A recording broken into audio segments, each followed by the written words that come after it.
গতকালকে আপনারা দেখেছেন বাংলাদেশে সবচাইতে বড় ইসলামিক দল বাংলাদেশ জামাত ইসলামীকে তারা নিষিদ্ধ করেছে। তবে ব্যাপারটা দেখা যাচ্ছে অন্য ধরনের ঘটনা। যেই দলকে নিষিদ্ধ করা হলো ওই দলের নেতাকর্মীদের মধ্যে কোনো টেনশন নাই, অনেকে আলহামদুলিল্লাহ বলতেছে, চিৎকার করে বলেন আল্লাহু আকবার। মনের মধ্যে প্রশ্ন জাগতে পারে, যাদের নিষিদ্ধ করা হলো তারা বিচলিত নয়, তারা আলহামদুলিল্লাহ বলে, কারণ কি? কারণ তারা খুব ভালো করে জানে নিষিদ্ধ হওয়াও যা, না হওয়াও তাই। কথা কন না কে? 15 বছর ধরে যাদের প্রকাশ্যে মিছিল নেই, মিটিং নাই, কোনো প্রোগ্রাম নাই, দেখলেই গুলি, গ্রেফতার, এদের নিষিদ্ধ হওয়ার না হওয়ার মধ্যে পার্থক্য আছে? আর এরা খুব ভালো করে জানে লিখিতভাবে কোনো দলকে সাময়িকভাবে নিষিদ্ধ করা যায়, কিন্তু কোনো আদর্শকে নিষিদ্ধ করা যায় না। আজকে কি বলবার, কি দেখছে আমাদের সমাজের ভেতরে? একটা ছাত্র দৌড়ে বিল্ডিং এর উপরে ওঠার পরে বিল্ডিং এর ওয়াল ধরে তিনি কার্নিশের মধ্যে লুকাইছে জীবনটা বাঁচানোর জন্য। ভিডিওর মধ্যে দেখা যাচ্ছে প্রশাসন যাবার পরে একেবারে তার কাছে থেকে ঠান্ডা মাথায় তাকে 4টে গুলি করলো। যেই মানুষটা জীবন বাঁচানোর জন্য লুকিয়েছে, পালিয়েছে, কার্নিশের ওয়াল ধরে দাঁড়িয়ে আছে, তার মাথার মধ্যে গুলি করে বিদায় করে দেওয়া হলো। আমরা বলতে চাই, তোমরা মনে রেখো, প্রত্যেকটা গুলির হিসাব আল্লাহর কাছে দিতে হবে, প্রত্যেকটা বুলেটের হিসাব আল্লাহর কাছে দিতে হবে, প্রত্যেকটা রক্তের ফোঁটার হিসাব আল্লাহর কাছে দিতে হবে, প্রত্যেকটা টিয়ার সেলের হিসাব আল্লাহর কাছে দিতে হবে। তার কারণ হলো, অন্যায়ভাবে কাউকে হত্যা করা এটা ইসলাম সমর্থন করে। আল্লাহর কোরআন বলেছেন, মান কতালা নাফসান বিগাইরি নাফসিন আও ফাসাদিন ফিল আরদ ফাকা আন্নামা কতালান নাসা জামিয়া। যে ব্যক্তি একজন নিরপরাধ মানুষকে হত্যা করলো, ও যেন একজনকে হত্যা করলো না, ও তামাম পৃথিবীর সমস্ত মানুষকে হত্যা করলো।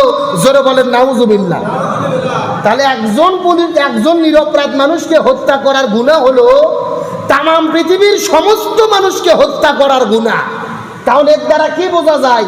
নিরপরাধ মানুষকে হত্যা করলে জান্নাত না জাহান্নাম? আরো জোরে বলেন। আজকে আমার দেশের মধ্যে যখন গণহত্যা চলে, নিরপরাধ মানুষদেরকে বিদায় করে দেওয়া হয়, ওই সময় তাদের ষড়যন্ত্র ইসলামপন্থীদের বিরুদ্ধে। গতকালকে আপনারা দেখেছেন বাংলাদেশে সবচাইতে বড় ইসলামিক দল বাংলাদেশ জামাত ইসলামীকে তারা নিষিদ্ধ করেছে। তবে ব্যাপারটা দেখা যাচ্ছে অন্য ধরনের ঘটনা। যেই দলকে নিষিদ্ধ করা হলো ওই দলের নেতাকর্মীদের মধ্যে কোনো টেনশন নাই, অনেকে আলহামদুলিল্লাহ বলতেছে, চিৎকার করে বলেন আল্লাহু আকবার। মনের মধ্যে প্রশ্ন জাগতে পারে, যাদের নিষিদ্ধ করা হলো তারা বিচলিত নয়, তারা আলহামদুলিল্লাহ বলে, কারণ কি? কারণ তারা খুব ভালো করে জানে নিষিদ্ধ হওয়াও যা, না হওয়াও তাই। কথা কন না কে? 15 বছর ধরে যাদের প্রকাশ্যে মিছিল নেই, মিটিং নাই, কোনো প্রোগ্রাম নাই, দেখলেই গুলি, গ্রেফতার, এদের নিষিদ্ধ হওয়ার না হওয়ার মধ্যে পার্থক্য আছে? আর এরা খুব ভালো করে জানে লিখিতভাবে কোনো দলকে সাময়িকভাবে নিষিদ্ধ করা যায়, কিন্তু কোনো আদর্শকে নিষিদ্ধ করা যায় না। কথা কন না কে? আদর্শ তো থাকে মানুষের অন্তরে, মানুষ আদর্শ অন্তর দিয়ে লালন করে, আর এদের আদর্শ হলো কোরআন এবং সুন্নাহ। এখন বলেন, কোরআন হাদিসের আদর্শ কি আইন করে নিষিদ্ধ করা যায়? নিষিদ্ধ করতে চেয়েছিল ফিরাউন।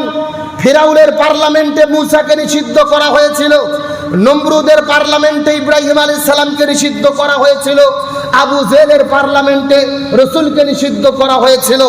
দলিল কোরআন, সূরা আনফালের 30 নম্বর আয়াত। আল্লাহ তাআলা বলেন, ওয়াল্লাযীনা ইউযুনা, আল্লাহ তাআলা কোরআনের মধ্যে বলেন, ওয়া ইয ইয়ামকুরু বিকাল্লাযীনা কাফারু লিইউসবিতুকা আও ইয়াকতুলুকা আও ইখরিজুকা।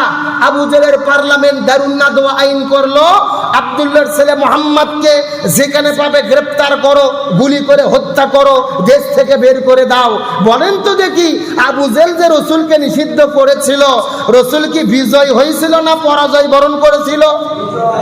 যুগে যুগে ইতিহাস বলেছেন, নমরুদ ইব্রাহিমকে নিষিদ্ধ করে কোনো লাভ হয়নি, ফিরাউন মূসাকে নিষিদ্ধ করে লাভ হয়নি। আবু জেহেল রসুলকে নিষিদ্ধ করে কোনো লাভ হয়নি। ইব্রাহিম আলাইহিস সালাম বিজয়ী হয়েছে, মুসা আলাইহিস সালাম বিজয়ী হয়েছে, ফিরাউনের পরাজয় হয়েছে, রসুল বিজয়ী হয়েছে, আবু জেহেলের পরাজয় হয়েছে। আজকেও যারা কোরআন সুন্নাহর আদর্শপন্থীদের নিষিদ্ধ করতে চায়, এরা নিষিদ্ধ হবে না, একদিন এরাই বিজয়ী হবে ইনশাআল্লাহ। তার কারণ সত্যের কোনো পরাজয়, আরে ভাই আদর্শের মোকাবেলা করতে হয় আদর্শ দিয়ে। আপনি যদি বলেন বাংলাদেশে ডাব নিষিদ্ধ করব, এখন ডাবের চাইতে ভালো একটা খাবার বাংলাদেশে আমদানি করা লাগবে, কথা কর না কা? আপনি যদি বলেন বাংলাদেশে দুধ নিষিদ্ধ করব, তাহলে দুধের চাইতে ভালো একটা খাবার আগে বাংলাদেশে আনা লাগবে।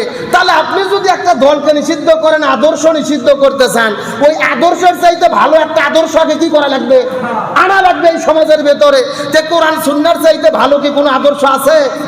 বাংলাদেশ যারা সরকারি দল, এরা বঙ্গবন্ধুর আদর্শ লালন করে, যারা বিএনপি করে এরা জিয়াউর রহমানের আদর্শ লালন করে, কিন্তু যারা ইসলামী দল যাদের নিষিদ্ধ করা হলো, এরা কোনো ব্যক্তির আদর্শ লালন করে না, এরা কোরআন সুন্নাহর আদর্শকে লালন করে। আর কোরআন সুন্নাহর আদর্শ নিষিদ্ধ করে বাতিল করা যাবে? আরে ভাই 18 কোটি মানুষের মনের ভালোবাসা আপনার আইন দিয়ে নিষিদ্ধ হবে না? আদর্শ আর ভালোবাসা আইন দিয়ে কি হয় না? নিষিদ্ধ হয় না। অর্থাৎ এই জন্য এদের কোনো টেনশন নাই, এদের কোনো বিচলিত নেই, এরা আলহামদুলিল্লাহ বলতেছে, তার কারণ কোনো টেনশন নাই। আল্লাহর কোরআন বলতেছে যে উরিদুনা লিইউতফিউ নূরাল্লাহি বিআফওয়াহিহিম ওয়াল্লাহু মুতিম্মু নূরিহি ওয়ালাউ কারিহাল কাফিরুন ওয়ালাউ কারিহাল মুশরিকুন। কাফির আর মুশরিকেরা মুখের ফুৎকার দিয়ে দ্বীনের আলোকে নিভিয়ে দিতে চায়, আল্লাহ বলতেছে দ্বীনের আলো নিভবে না, বরং আল্লাহই তার দ্বীনকে বিজয়ী করবে। তার মানে ষড়যন্ত্র ছিল, আছে, থাকবে, টেনশন নাই। ইসলামী কোরআন সুন্নাহর আদর্শকে কে টিকিয়ে রাখবে? আরো ধরে বলেন। এই জন্য বলতেছিলাম আমার ভাইয়ের বন্ধুগণ, মুসলমান ভাইরা, ইমানদার মুসলমানদের পক্ষে থাকলে তাদের কে বিজয় দান করে? আরো জোরে বলেন না। বরং যারা ষড়যন্ত্র করে তারাই কি হয়? অপমানিত হয়, পরাজিত হয়।